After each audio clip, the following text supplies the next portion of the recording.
আসসালামু আলাইকুম রহমতুল্লাহি ওয়া বারাকাতুহু। সুপ্রিয় শাওলা মিডিয়ার দর্শক মণ্ডলী, আশা করছি মহান আল্লাহ রাব্বুল আলামিনের অশেষ দয়ায় আপনারা সকলে ভালো আছেন। প্রিয় দর্শক, আজকে আপনাদের সামনে অত্যন্ত গুরুত্বপূর্ণ একটি দোয়া নিয়ে আসলাম, যে দোয়া পড়লে আল্লাহ সুবহানাহু ওয়া তাআলা আমাদের সাথে সাথে মাথা ব্যথা দূর করে দেবেন। এই আমলটি পরীক্ষিত, তাই ভাবলাম আপনাদের সামনে আমলটি দেওয়ার জন্য। আমরা অনেকেই হয়তো মাথা ব্যথার কারণে অনেক ধরনের ওষুধ, কবিরাজি, বিভিন্ন কিছু আমরা ব্যবহার করে থাকি, তারপরেও আমাদের মাথা ব্যথা যায় না। আমাদের মাথা ব্যথা বিভিন্ন ধরনের হতে পারে, যেমন আপনি যদি আপনার প্রেশার লো থাকার কারণে আপনার মাথা ব্যথা হয়, তাহলে তো এই আমল দিয়ে কোনো কাজে আসবে না।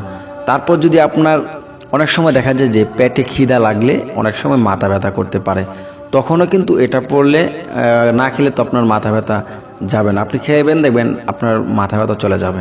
তো যাদের যাদের মাথা ব্যথা হয় এবং মাথা ব্যথার বিভিন্ন ওষুধও খাচ্ছেন, ইতিমধ্যে যারা অনেকেই ফল পাচ্ছেন না, আজকে আপনাদের সামনে একটি গুরুত্বপূর্ণ আমল নিয়ে আসলাম, যে আমল করার পর ইনশাআল্লাহ আপনাদের কারো আর মাথা ব্যথা থাকবে না। তো দোয়াটি আপনাদেরকে 3 বার পাঠ করতে হবে।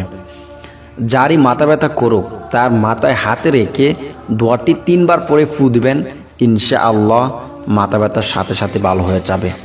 আমি আপনাদেরকে দোয়াটি শিখিয়ে দিচ্ছি। দোয়াটি হচ্ছে লা ইউসাদ্দাউনা আনহা আলা ইউনজিফুন, লা ইউসাদ্দাউনা আনহা আলা ইউনজিফুন, লা ইউসাদ্দাউনা আনহা আলা ইউনজিফুন।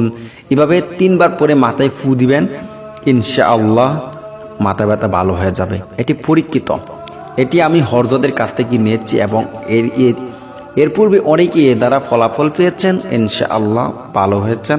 তাই ভাবলাম আপনাদের সামনে আমলটি দেওয়ার জন্য। আমলটি করবেন এবং অবশ্যই আমলটি বেশি কার্যকারী হবে যদি আপনি সত্যবাদী ব্যক্তি হন এবং 5 ওয়াক্ত নামাজ পরহেজগার ব্যক্তি হন, সুন্নতের পায়বন্দি করেন, ইনশাআল্লাহ আমলটি কাজে আসবে। যদি ভিডিওটি ভালো লাগে, অবশ্যই আমলটি আপনার অপর কোনো মুসলিম ভাইয়ের জন্য আমলটি শেয়ার করে দেবেন এবং একটি কমেন্ট করবেন, একটি লাইক করবেন। সকলে ভালো থাকবেন, সুস্থ থাকবেন। এরকম আমল পেতে চাইলে আমাদের সাথে জড়িয়ে থাকবেন। ধন্যবাদ ভিডিওটি দেখার জন্য।